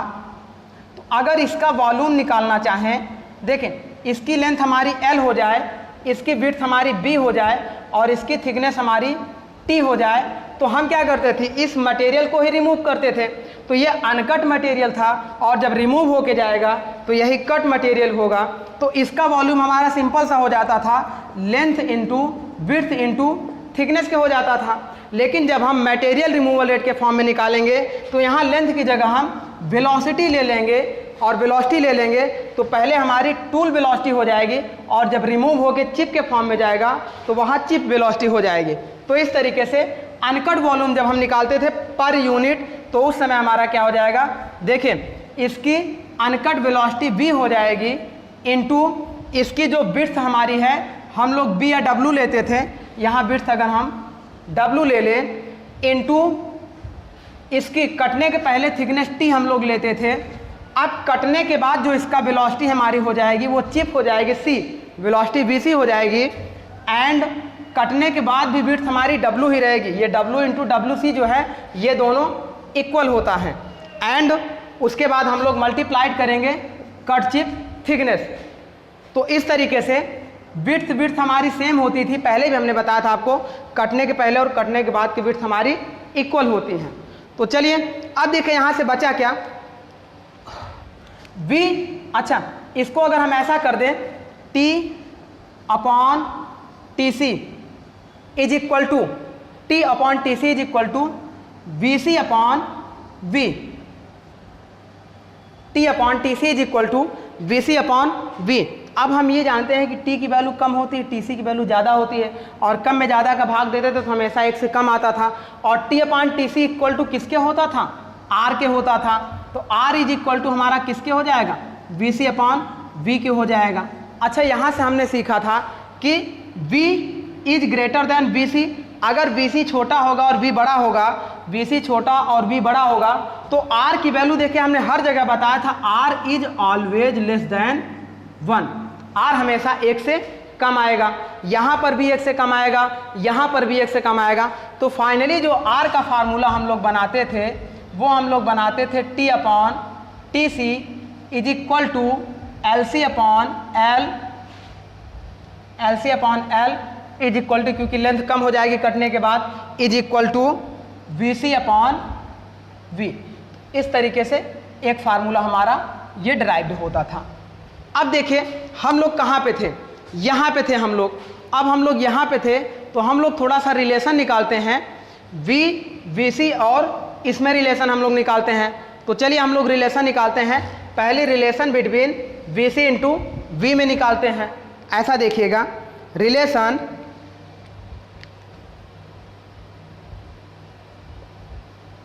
Between V and VC, normal velocity और चिप वेलोसिटी में हम लोग रिलेशन निकालेंगे। तो यहाँ से हमारा क्या हो जाएगा, V अपॉन, जब B में निकालेंगे VC में निकालेंगे तो यही दोनों फार्मूला हम लोग अप्लाई कर देंगे। ये हमारा हो जाएगा V अपॉन कॉस, यहाँ पे क्या फाई माइनस अल्फा है, phi minus alpha is equal to VC upon sine phi, VC upon sine phi. अच्छा यहाँ से देखिएगा, अगर हम ऐसे देखें VC अपॉन V कर दें, VC अपॉन V कर दें तो इज इक्वल टू, मतलब इसको इधर लेते हैं तो ये इधर चला जाएगा, ये हो जाएगा sine phi upon cos phi minus alpha हो जाएगा। अब VC अपॉन V बराबर हम लोग यहाँ पे देखे ड्राइव किए थे, किसके बराबर होता है, R के बराबर होता है। तो यहाँ पे हम लोग लिख लें R is equal to sine phi upon cos phi minus alpha. अब देखिए एक फार्मूला जो हमारा ये आया है, R इज इक्वल टू, इसको भी ध्यान में रखिएगा, R is equal to sine phi upon cos phi minus alpha. अब थोड़ा सा इसे हम डिराइव्ड कर लेते हैं, इस फार्मूले को हम डिराइव्ड कर लेते हैं। तो कैसे देखें, यहाँ पे कॉस C माइनस D का फार्मूला लगा दें तो हमारा क्या हो जाएगा, ऐसे देखिए R इज इक्वल टू, ये साइन फाई अपनी जगह रहेगा, ऑब्लिक में cos C cos D cos phi cos alpha plus, जब ये माइनस होता है तो यहाँ प्लस हो जाता है, साइन फाई साइन अल्फा। अब इधर इसको मल्टीप्लाइड कर देते हैं तो ये क्या हो जाएगा, R cos phi cos alpha plus इसका इधर भी मल्टीप्लाइड कर देते हैं, R sine phi sine alpha is equal to, ये हमारा क्या बचा, साइन फाई है।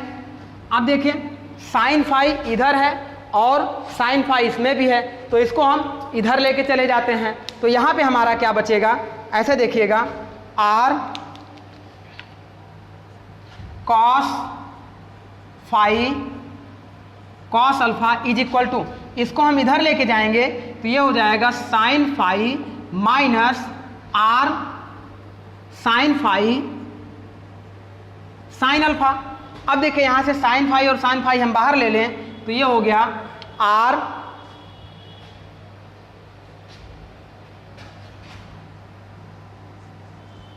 Cos phi cos alpha is equal to, sine phi हम बाहर ले लें, इज इक्वल टू नहीं, तो यहाँ पे क्या बचेगा, 1 माइनस ये आर साइन अल्फा। अब इस तरीके से देखिएगा, अब इसको हम इधर भेज दें और इसको इधर भेज दें तो यहाँ पे क्या हो जाएगा, आर कॉस फाई अपॉन अगर हम इसे इसको इधर भेज दें 1 minus R sine alpha is equal to, जब ये देखिए कॉस फाई इधर जाएगा तो ये हो जाएगा sine phi upon cos phi, और sine phi upon cos phi बराबर किसके हो जाएगा, टेन फाई हो जाएगा। यहाँ पे अल्फा बचा है, ये देखिएगा आर कॉस अल्फा बचा है तो ये टेन फाई हो जाएगा, तो ये हो गया tan phi is equal to R cos alpha upon 1 minus R sine alpha. ये वेरी वेरी इंपॉर्टेंट फार्मूला है, इस फार्मूले को पूछा गया है, 2-3 बार पूछा गया है और पूछा भी जाता है आगे। यहाँ से हम phi tan phi is equal to R cos alpha upon 1 minus R sine alpha proof किए। अब अगर हमें यहाँ से अगर हमें सीयर एंगल फाई की वैल्यू निकालनी हो तो ये देखिएगा, shear angle phi is equal to tan inverse R cos alpha upon 1 minus R sine alpha. इस तरीके से एक फार्मूला हमारा और डिराइव्ड हो गया। तो ये जब हम सीयर एंगल फाई की वैल्यू निकालते हैं तो इसी फार्मूले से निकालते हैं, R cos alpha upon 1 minus R sine alpha, where phi is equal to shear angle, R is equal to, हमने आपको बताया था कटिंग रेशियो या chip thickness ratio, alpha is equal to normal rake angle. तो देखिए आपके पास कितने important फार्मूले हैं जिसे आप याद रखेंगे। पहला इस फार्मूले को याद रखिएगा, दूसरा इस फार्मूले को याद रखिएगा, तीसरा ये दोनों फार्मूले तो आपके वेरी इंपॉर्टेंट हैं, ये दोनों फार्मूले आपके वेरी इंपॉर्टेंट हैं। तो इसे एटलीस्ट हमेशा याद रखिएगा क्योंकि एग्जाम में आते हैं, इसे भी याद रख लीजिएगा, कभी कदार पूछ सकता है। और ये तो आप याद रखिएगा ही रखिएगा, ये भी फार्मूला इंपॉर्टेंट रहता है। नेक्स्ट आप देखिएगा, इस फार्मूले को V बराबर VS प्लस VC, ये भी याद रखिएगा। ये समझने वाली बात है कि total velocity is equal to shear velocity और कटिंग वेलोसिटी के होती हैं, चिप वेलोसिटी के होती हैं। देन आप इस फार्मूले को भी याद रखिएगा, ये भी इंपॉर्टेंट फार्मूला है। और लास्ट में देखिएगा, ये तो सिंपल से डेरिवेशन आया था। तो स्टूडेंट देखिएगा, इसी पूरे फार्मूले को हम लोग कहते हैं वेलोसिटी ट्राइएंगल। तो अब इसी से रिलेटेड हमारा क्वेश्चन आता है। क्वेश्चन में आपको जैसे आर की वैल्यू दिया रहेगा, अल्फा की वैल्यू दिया रहेगा, सीयर एंगल निकालना होगा, है ना। कभी कभी आर की वैल्यू नहीं दिया रहेगा, अनकट चिप थिकनेस दिया रहेगा, कट चिप थिकनेस दिया रहेगा, तो वहाँ से हम आर निकाल लेंगे, अल्फा निकाल लेंगे और फाई की वैल्यू निकालना रहेगा तो फाई हम फाइंड कर लेंगे। तो चलिए स्टूडेंट, आज के लेक्चर में हमने इन सारे टॉपिक को कवर किया। अब हम लोग क्या करते हैं कि पहले इस टॉपिक से रिलेटेड जितने भी ऑब्जेक्टिव क्वेश्चन आए हुए एग्जाम में, उन सारे ऑब्जेक्टिव क्वेश्चन को कर लेते हैं, फिर आगे नया लेक्चर हम लोग स्टार्ट करेंगे।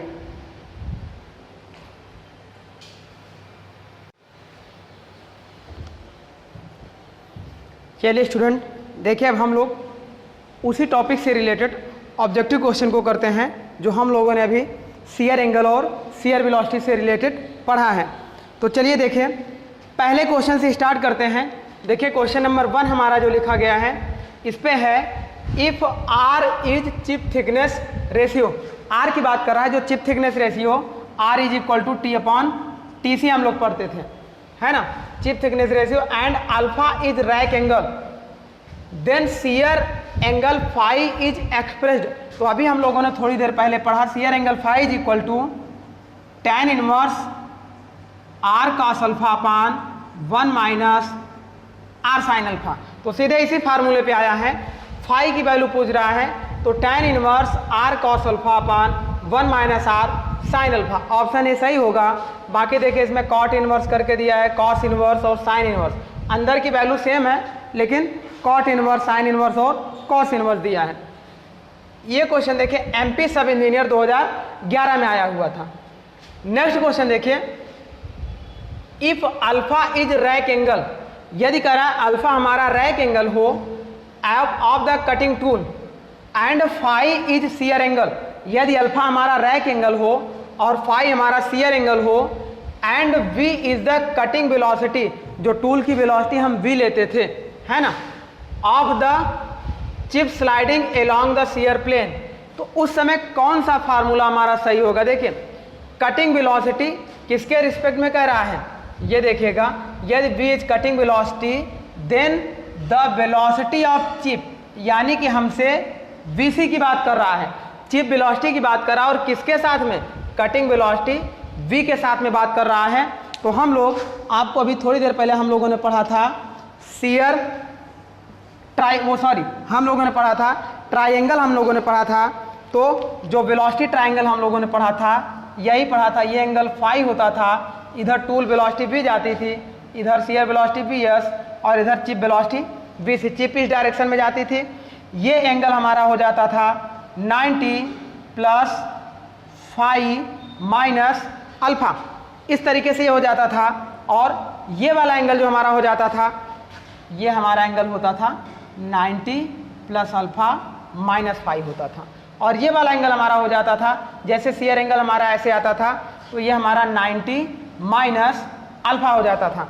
तो इस तरीके से हमारा देखिएगा ये फार्मूला जो हम लोग ड्राइव करते थे v अपॉन साइन, इसको अगर हम माइनस इधर कर लेते तो ये कॉस हो जाता था, तो ये डायरेक्ट आ जाता था कॉस फाई माइनस अल्फा के आ जाता था, क्योंकि फाई माइनस कॉमन ले लेंगे तो ये फाई माइनस अल्फा हो जाता था और cos 90 minus theta, sine 90 minus theta cos theta के हो जाता था। A upon sine A, B upon sine भी हो जाता था। तो इज इक्वल टू जब ट्राइंगल रूल लगाते थे तो हमें v और bc के लिए निकालना था, तो bc अपान, इसी तरीके से एग्जाम में आप कर लीजिएगा, ये हो जाएगा साइन फाई। अब देखिए रिलेशन यहाँ किसकी, सबका v के साथ मल्टीप्लाइड किया है, तो हमें bc की वैल्यू निकालनी है, तो bc इज इक्वल टू ये हो जाएगा v sine phi upon cos phi minus alpha. तो इस तरीके से देखिए कौन सा ऑप्शन हमारा मैच कर रहा है, v साइन फाई, देखिए v, इसमें v कॉस फाई है, ये गलत हो गया, v साइन फाई यहाँ है और यहाँ है, ऊपर नीचे है देखिए कॉस फाई माइनस अल्फा, तो ये ऑप्शन हमारा सही हो गया। तो इस तरीके से इससे रिलेटेड ये क्वेश्चन था, ये कहाँ पे आया था, EIES 2001 में आया हुआ था।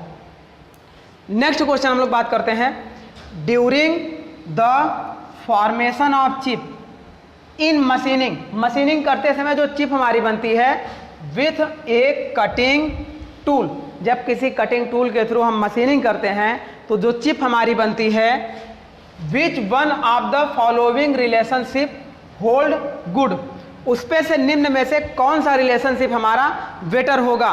तो देखिए चिप के लिए कह रहा है तो वही फार्मूला देखिएगा, क्या v upon cos phi minus alpha, अभी हम लोगों ने जो प्रूफ किया वो हमारा क्या होता था v sine phi upon cos phi minus alpha, तो ये गलत हो जाएगा। हमारे लिए वही vc की बात कर रहा है, vc की बात कर रहा है। अगर इसी पे हम एक और फार्मूला लिख दें, vc का रिलेशन vs के साथ लिख दें, तो ये पहले हम लिख देते हैं vs upon sine 90 minus alpha, sine 90 minus alpha cos alpha के बराबर हो जाता है। तो यहाँ से अगर vs और vc का रिलेशन हम निकालना चाहें तो vc इज इक्वल टू ऐसे लिख सकते हैं vs sine phi upon cos alpha, तो एक फार्मूला हमारा ये आ जाता था। अब देखिएगा कौन कौन सा फार्मूला हमारा मैच कर रहा है। v upon cos phi minus alpha गलत है, vs अपॉन कॉस अल्फा गलत है, vc अपॉन साइन फाई नहीं नहीं नहीं नहीं नहीं, इसमें देखिएगा ये इक्वल टू कह रहा है, सॉरी मिस्टेक हो गया, ये इक्वल टू कह रहा है v upon cos phi minus alpha, vs upon cos alpha, vc upon sine phi. कुल मिलाकर ये वेलोसिटी ट्राइंगल का हमारा फार्मूला ही पूछ लिया, वेलोसिटी ट्राइंगल का ये वाला फार्मूला हमारे लिए पूछ लिया। v upon cos phi minus alpha, vc upon sine phi और vs अपॉन कॉस अल्फा। तो देखिए vs upon cos alpha, v upon cos phi minus alpha और vc अपॉन कॉस, ये यहाँ पे कॉस हो गया है ना, ऐसे देखिएगा b upon cos phi minus alpha, तो वहाँ पे देखिएगा हमारा b upon cos phi minus alpha मिलेगा, दूसरा bs अपॉन कॉस अल्फा, तो दूसरा हमारा bs अपॉन कॉस अल्फा मिलेगा, तीसरा bc अपॉन साइन फाई, तो bc अपॉन साइन फाई। तो ये हमारा पहला वाला ऑप्शन सही हो जाएगा और बाकी b भी गलत हो जाएगा, c भी और d भी गलत हो जाएगा। ये क्वेश्चन देखिए हमारा कब आया हुआ है, IES 2016 में आया हुआ है। ये डायरेक्ट वही साइन रूल का फार्मूला पूछ लिया था वेलोसिटी ट्रायंगल के लिए। नेक्स्ट क्वेश्चन देखिए, to maintain a cutting speed of 88 metre. अब यहाँ पे देखिएगा ये क्वेश्चन हमारा न्यूमेरिकल पूछा हुआ है, तो पहले हम इस डेटा को रिमूव कर देते हैं।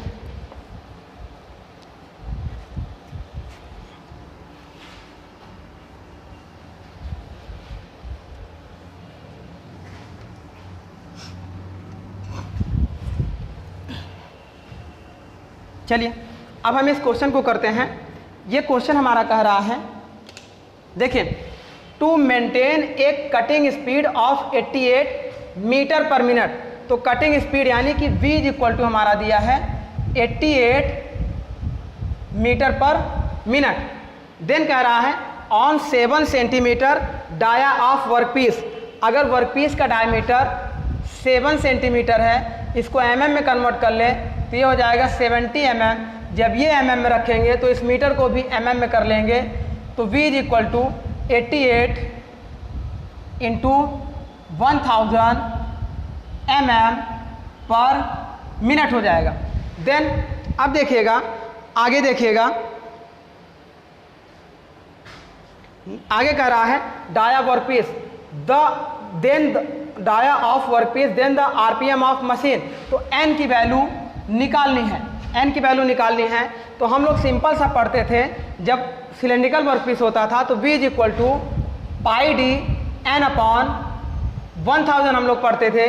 तो यहाँ से देखिएगा n is equal to v into 1000 upon pi into D यहाँ पे हो जाएगा। अब b की वैल्यू हम लोग यहाँ पे रख देंगे 88 इंटू, अगर हम इसको mm पर सेकेंड में निकालना चाहें, ऑप्शन देखिए इसमें कितना दिया हुआ है, मैच करा लीजिएगा आप लोग। अगर ये mm पर मिनट में, हम लोग mm पर सेकेंड में अगर निकालना चाहेंगे तो नीचे यहाँ 60 का मल्टीप्लाइड कर देंगे, मतलब 60 इंटू 1000 अपॉन में पाई की वैल्यू 22/7 इंटू डायमीटर हमारा, इसका देखिए डायमीटर हमारा कितना हो जाएगा 70 mm। तो 70 से 70 10 जाएगा, यहाँ से 0 कैंसिल हो जाएगा। इस तरीके से इस पूरे क्वेश्चन को जब सॉल्व करेंगे हम लोग तो हमारा जो final v is equal to आएगा, देखिए इसमें से इसका अप्रॉक्स लगभग 300 के आसपास आएगा आरपीएम। इसको आप लोग कैलकुलेटर से सॉल्व कर लीजिएगा। ये मेंस के लेवल के क्वेश्चन बनते हैं जहाँ पे आपको कैलकुलेटर अलाउड होता है। नेक्स्ट क्वेश्चन आप देखिएगा, चलिए आगे यहीं पे देखिएगा नेक्स्ट क्वेश्चन। ये तो सॉल्व हो गया हमारा, ये आया था विजाग स्टील 2016 में, है ना।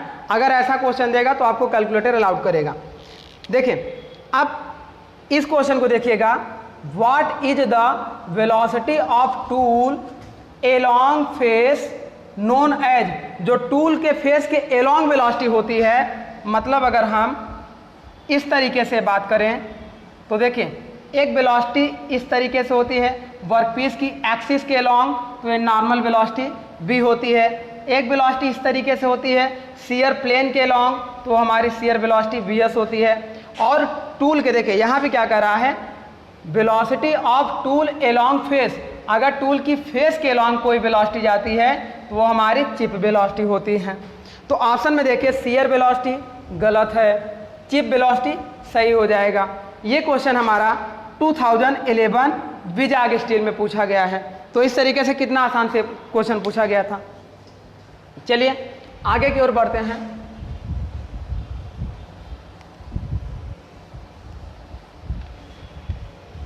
देखिए नेक्स्ट क्वेश्चन हमारा फिर वही आया न्यूमेरिकल। इसमें देखिए क्या दिया गया है, कह रहा है a workpiece is turn on a lathe. एक वर्कपीस हमारा लेथ मशीन पे टर्निंग किया जा रहा है, मतलब कैसा, सिलेंड्रिकल वर्कपीस है और कैसे टर्निंग हो रहा है, 100 metre per minute cutting speed. इसका मतलब उस वर्कपीस की कटिंग स्पीड हमारी कितनी है, 100 मीटर पर मिनट। अब देखिए आगे कह रहा है 0.4 mm पर रिवोल्यूशन। किसकी बात कर रहा है, 0.4 mm पर रिवोल्यूशन। जहाँ पे mm पर रिवोल्यूशन होगा मतलब वर्कपीस के एक चक्कर लगाने में कितना mm आगे बढ़ेगा, वो हमने आपको बताया था क्या होता है, फीड होता है। तो यहाँ पे f की वैल्यू हमारी कितनी हो जाएगी, 0.4 mm। देन कह रहा है and 1.5 mm depth of cut. इसका मतलब t की वैल्यू हमारी कितनी दिया है, 1.5 mm depth of cut. What is the rate of MRR, material removal rate की बात कर रहा है। तो अब देखिए मटेरियल रिमूवल रेट, जो अनकट मटेरियल रिमूवल रेट होता है वही हमारा कट मटेरियल रिमूवल रेट होता है। तो समझिएगा, ऐसे देखिएगा, सपोज करिए इस तरीके की टर्निंग हमारी हो रही है, इस तरीके की टर्निंग हमारी हो रही है। तो जब हम इसको 3D में देखेंगे तो अगर ऐसा हम देखेंगे तो यहाँ पे देखिए ऐसी बात कर रहे हैं। सपोज करिए कि वर्कपीस के एक टर्निंग में, वर्कपीस के एक टर्निंग में यहाँ से लेके यहाँ तक यदि हम ले लें 0.4 mm, 0.4 mm ले लें और डेप्थ नहीं ये वर्कपीस की एक टर्निंग में यहाँ से लेके यहाँ तक 0.4 mm जाए और ये जो डेप्थ हम ले रहे हैं कितना अंदर, ये इसकी जो बात कर रहे हैं, ये जो डेप्थ की हम बात कर रहे हैं वो कितना है, 1.5 mm बात कर रहे हैं। तो हमें इसकी वैल्यू पता हो जाए तो हम इस पूरे इसके एरिया को निकाल लेंगे। अब देखिए ये कह रहा है हमें material removal rate MRR, MRR पूछ रहा है। तो MRR मतलब क्या हो जाएगा, वॉल्यूम पर सेकेंड या वॉल्यूम पर मिनट हम निकाल लेंगे। तो अब वॉल्यूम निकालने के लिए हमने आपको थोड़ी देर पहले बताया था, वॉल्यूम इज इक्वल टू, चाहे वो कट बराबर अनकट के होता है, cut volume is equal to uncut volume के होता है। तो किसी भी एक का वॉल्यूम निकालते हैं तो वॉल्यूम इज इक्वल टू हम लोग एरिया इंटू वेलोसिटी से निकाल लेते हैं, एरिया इंटू वेलोसिटी से निकाल लेते हैं। अब इसका जो एरिया निकलेगा वो एरिया हमारा कैसे निकलेगा, देखिए एरिया हमारा यही तो काट रहा है, जितना फीड लेगा, फीड का मतलब जितना आगे बढ़ेगा और जितना डेप्थ ऑफ कट लेगा उसी का हमारा क्या हो जाएगा, ये हो जाएगा 0.4 इंटू 1.5 इंटू इसकी वेलोसिटी कितनी है 100। तो इसके देखिएगा अगर यहाँ पे हम mm में रख रहे हैं, mm में रख रहे हैं, ये मीटर में है तो इसको भी हम mm पर सेकेंड में कन्वर्ट कर देंगे इंटू, यदि हम इसको कन्वर्ट करेंगे तो 1000 अपॉन 60, ये टोटल ये हमारा आंसर आ जाएगा किसमें, mm³ पर सेकेंड में आंसर आ जाएगा। तो इस तरीके से ये क्वेश्चन हमारा सॉल्व हो जाएगा। इसको सॉल्व करिएगा, देखिएगा आपका क्या आंसर आता है। वैसे इसका एग्जैक्ट आंसर 60,000 mm³ पर मिनट में, यहाँ देखिए मिनट में दिया है तो इसको हटा दीजिएगा, आप पर मिनट में सॉल्व कर लीजिएगा। ये क्वेश्चन आपका आया हुआ है UPRBUNL JEE 2016 में आया हुआ है। अब देखिए मैंने कहा ना जहाँ ऐसे क्वेश्चन रहेंगे वहाँ आपको कैल्सी मिल जाएगा। नेक्स्ट क्वेश्चन देखिएगा, ये कह रहा है in orthogonal machining operation cut and uncut chip thickness 0.45। तो इसको नोट करते हैं हम लोग।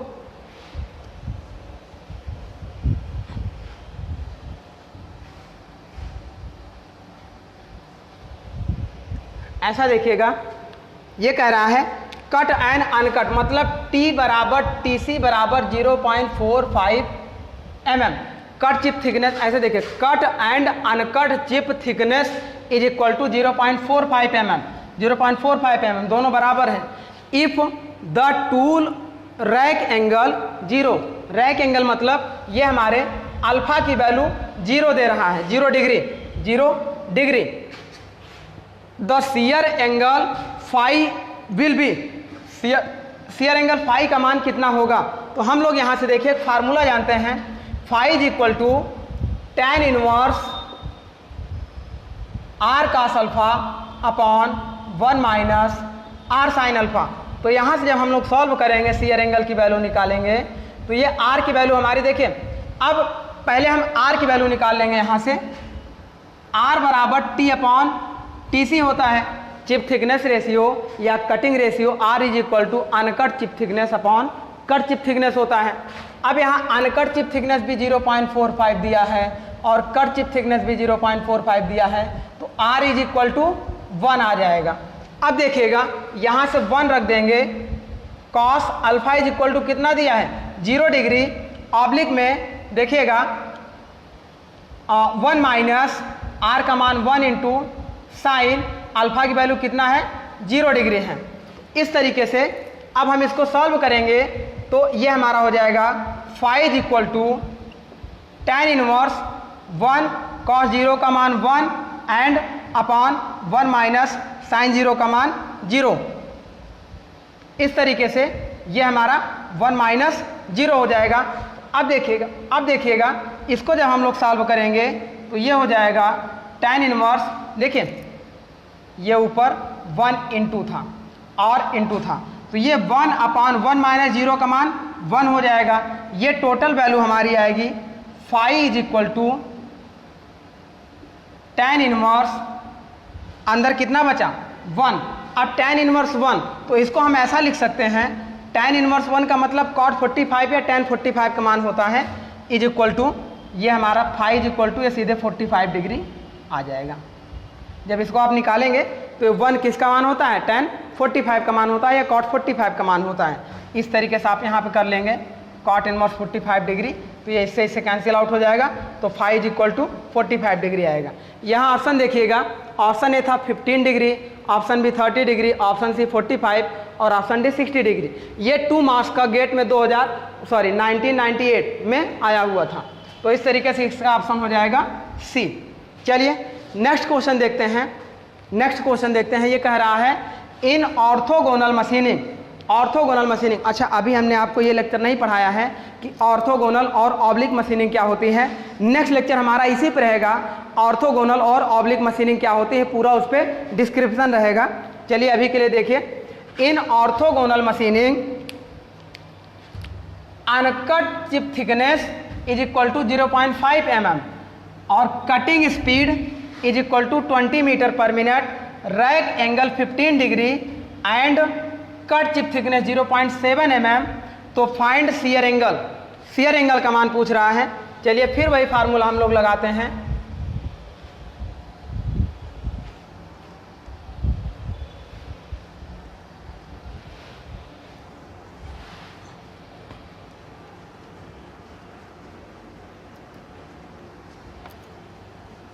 देखिए अब हमारा इसमें क्या क्या डेटा दिया है।